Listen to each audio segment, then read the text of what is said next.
In this video, I'm going to show you how to set more active wallets on Axiom. So the first thing you'll need is an Axiom Pro account. There's a link down below in the description as well as in the pinned comment. And if you sign up using my link, you'll get a 10% discount on all trading fees forever. So make sure you check that out. Axiom is one of the best platforms for trading meme coins right now. It's packed with a lot of different premium features and they're all completely for free. So they have an amazing Twitter tracker, which is honestly the best in the game, I think, and they have a wallet tracker, a P&L tracker, an amazing reward system which will reward you Solana back just for trading, and then you can also use their turbo mode, which makes for faster fills and faster transactions. Over here you can set presets and change fees. You can also set a bunch of different filters for different coins, which makes it easier to filter them out, etc. So again, link down below, make sure you check it out.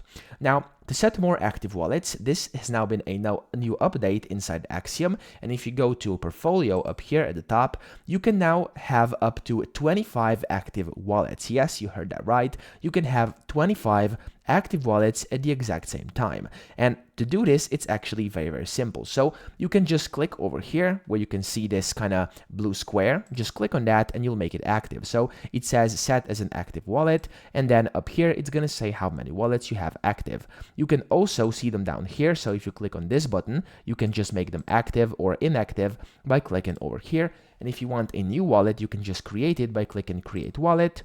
And then a new one's going to be created. Right now it's giving me an error, but of course if I refresh the page it's going to start working, and then you can just see over here, just enable or disable them and make them active or inactive. So that's pretty much it. I hope this video helped you out. If it did, please subscribe to the channel and help me out as well.